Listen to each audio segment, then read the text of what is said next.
Bonjour à tous, je voulais vous dire que ça faisait très longtemps que je n'avais pas fait de vidéo, je m'en excuse, j'ai eu 2 ans très prises où je suis tombée enceinte, j'ai déménagé 4 fois pendant ma grossesse, et puis là je trouve le temps enfin pour me poser et puis pour pouvoir partager des réponses à des questions que beaucoup de personnes me demandent, auxquelles je donne des conseils, et je pense que je vais faire plus de vidéos pour partager ces réponses et que ça puisse aider le plus grand nombre. Je suis également désolée, je ne pourrai plus faire de sous-titres en anglais ni en espagnol parce que ça me prend beaucoup trop de temps. Voilà, je vais prioriser les vidéos en français à partir de maintenant. Mais merci à tous les abonnés étrangers qui ont pu me suivre ces dernières années.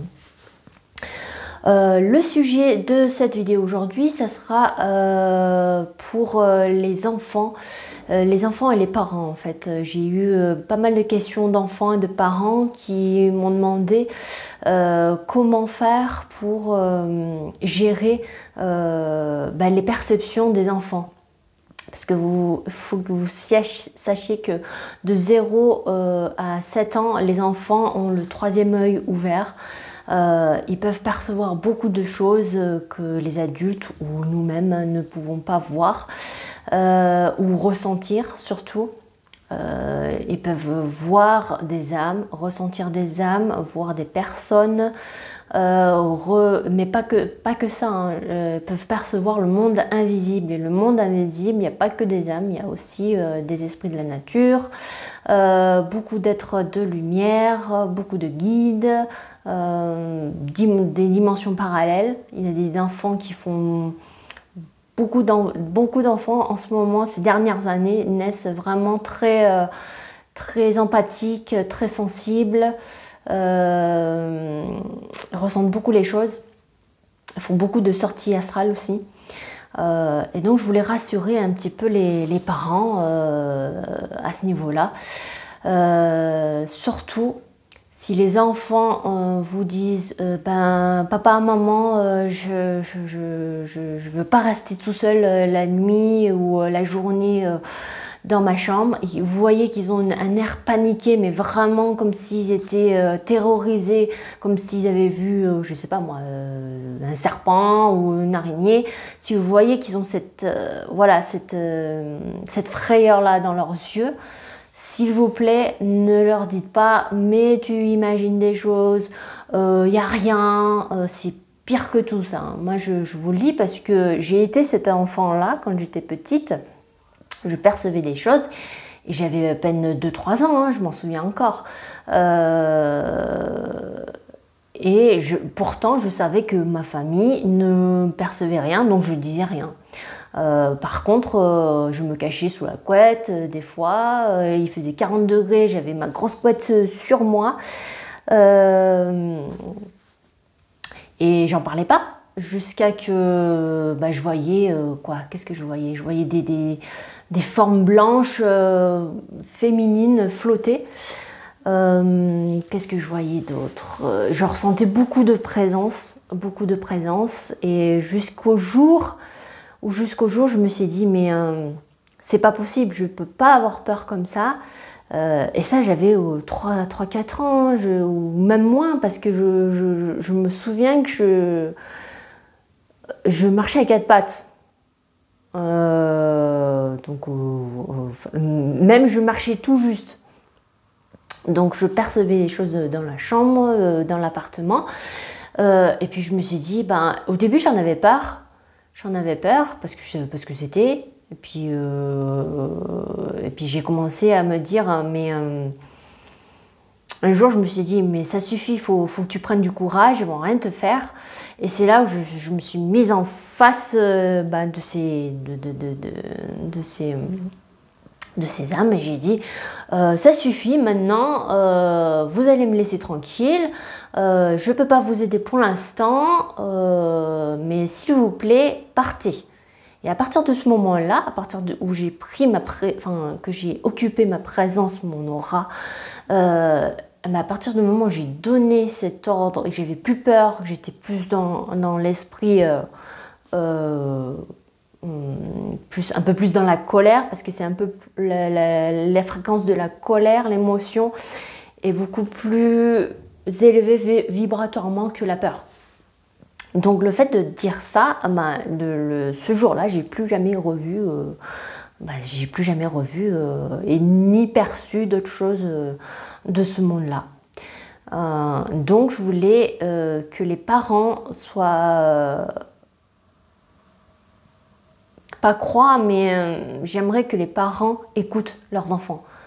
Voilà, quand ils sont dans cet esprit de vraiment terroriser. Après, je peux dire qu'il y en a certains qui vont faire des caprices, mais vous allez le ressentir au fond de vous aussi, hein, comment vous allez le voir, le percevoir. Écoutez-les, même si vous ne percevez pas les choses, écoutez-les, faites confiance, parce que sinon ils vont se bloquer, ils vont se renfermer, et voilà, c'est pas le but non plus. Donc essayez de parler avec eux, de savoir ce qu'ils vivent, de ressentir, de les écouter, même si vous ne le percevez pas, vous ne voyez pas, vous n'entendez rien, ça n'empêche que ça existe. C'est juste qu'on a des fréquences, qu'on vit sur des fréquences différentes. On vit dans des mondes imbriqués comme des poupées russes. Et certains vont pouvoir percevoir toutes ces dimensions, ces réalités-là.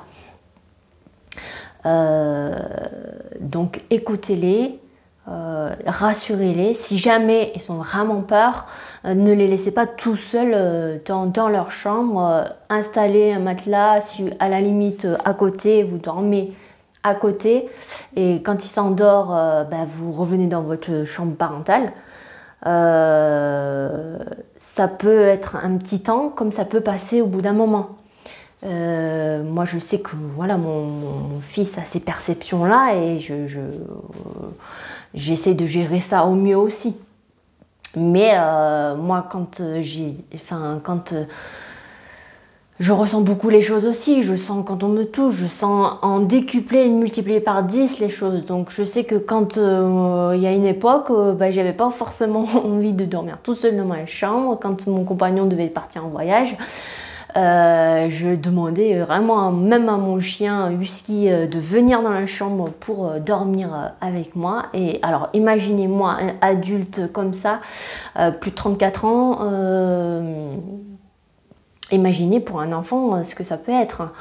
Donc voilà, écoutez-les, rassurez-les, à la limite essayez de, avant chaque coucher, de créer un rituel où ils vont se dessiner sur un papier, ils dessinent un petit bonhomme, hein, eux-mêmes, et puis ils vont mettre un petit cercle autour, comme une bulle de lumière, de protection, où il n'y aurait rien qui rentrerait dans cette bulle. Elle peut même être opaque, elle peut même avoir des petits papillons à l'intérieur ou autre chose, vous imaginez ce que vous voulez. Et que rien, tout rebondit au niveau de la bulle. Seulement le positif, la bienveillance peut rentrer dans cette bulle. Donc moi c'est ce que je fais déjà pour moi. Quand je vais à l'extérieur ou la nuit. Mais il y a d'autres moyens aussi, hein. Il y en a plein d'autres, mais je ferai peut-être une vidéo sur ça plus tard parce que ça ferait trop long. Essayez aussi de s'imaginer dans cette bulle, et si jamais l'enfant est trop petit, un des parents, la maman ou le papa, vous pouvez le faire pour l'enfant. Et ça déjà ça va aider. Et après, si jamais l'enfant voit ou ressent dans la pièce ou a peur, et qu'il a la possibilité de donner l'ordre de s'il vous plaît, c'est pas le moment, partez, Je veux pas vous faire peur, mais ces âmes-là, en fait, c'est nous. C'est nous sur une autre fréquence, en fait. Donc voilà, faut pas non plus s'imaginer les films d'horreur, ça c'est complètement faux, en dehors de la réalité. Ce sont des fois des âmes qui veulent pas forcément passer sur un autre plan qui leur convienne mieux. Parce qu'ils sont accrochés au lieu ou à un objet ou à des personnes qu'ils n'arrivent pas à dire au revoir, ou parce qu'ils n'arrivent pas justement, ils savent pas qu'ils sont décédés en fait. Et du coup enfin, moi je sais que je fais des fois, je les aide parce que je les entends, je les ressens, je les aide à évoluer sur le plan de lumière qui leur correspond en fait, hein, la fréquence qui leur correspond. Donc faut pas en avoir peur. Moi je sais que des fois j'ai même des enfants désincarnés qui viennent me voir, ils sont perdus et puis voilà, je les aide au mieux. Mais ça, tout le monde peut le faire. Il n'y a pas besoin d'avoir il n'y a pas besoin de ressentir, de voir, d'écouter. Tout le monde peut le faire. Voilà. Même un enfant pourrait le faire pour aider à cette âme à pouvoir s'élever en conscience. Mais ça, je vous expliquerai aussi dans une autre vidéo spéciale montrer la sortie. J'aime pas trop les mots passage d'âme, mais bon, on va dire montrer la sortie, c'est beaucoup plus...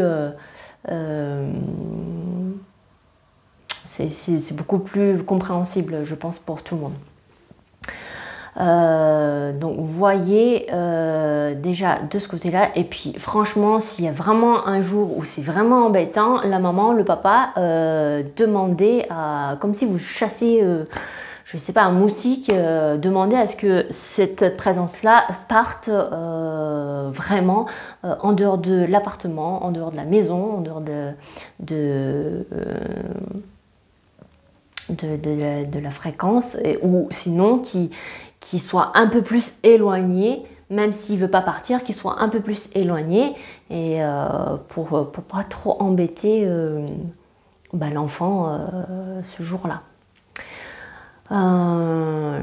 Après, j'espère que je ne sais pas, il y avait d'autres questions aussi d'enfants qui m'ont posé, mais comment je ressens beaucoup les émotions des gens, que ce soit humains ou que ce soit des âmes autour, ou même des esprits de la nature, du monde invisible. Ils ressentent beaucoup et ils sont comme des éponges, ils ont souvent une aura qui est poreuse. On absorbe tout, mais vraiment tout. Donc, comment faire pour se nettoyer? Pour moi, tout simplement, des fois, moi, quand je suis sous ma douche, je demande à l'élément de l'eau de me nettoyer de tout ce dont je n'ai pas besoin, tout ce que j'ai pu voir, entendre, absorber, que tout soit nettoyé par l'eau et renvoyé dans la terre pour transmutation en amour ou en lumière dans l'univers, afin que ça soit vraiment régénéré de manière positive. Ou sinon, vous les emmenez dans la nature. Moi, c'est ce que je préfère le plus, parce que la nature, dans les forêts, vous pouvez choisir la nature que vous souhaitez, la mer, l'océan, la rivière, les lacs, la forêt. Moi, je sais que la forêt, je sais que ça me nettoie beaucoup plus. Parce que dans la forêt, c'est là où vivent les esprits de la nature, le monde de la nature. Et il y a beaucoup de fréquences vraiment très apaisantes là-bas. Et c'est justement la nature, c'est ce qui va nous nettoyer naturellement, en fait. Et permettre de nous ancrer beaucoup, parce que les enfants qui perçoivent, qui ont beaucoup de capacités de perception extrasensorielle, ont du mal à s'ancrer. Donc on peut utiliser, faire des promenades dans la nature si on peut, mais vraiment la nature sauvage, hein, pas les parcs aménagés. voilà, la nature sauvage, ça va nous ressourcer, ça va nous nettoyer naturellement, nous vider de tout ce qui nous colle en fait.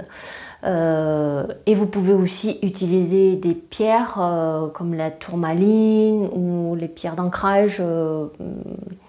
Enfin, vous en avez plein d'autres. Vous pourrez voir sur les autres vidéos YouTube d'autres personnes. Je ne vais pas faire voilà, de vidéos là-dessus pour le moment.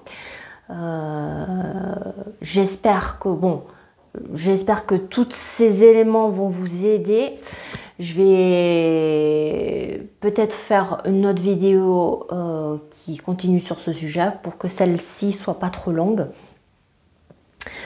Si vous avez des questions, n'hésitez pas à me les poser soit sur mon site internet, soit en commentaire. Je vous remercie pour votre écoute, votre confiance. Et puis, je vous dis à très bientôt pour de nouvelles vidéos. Gros bisous!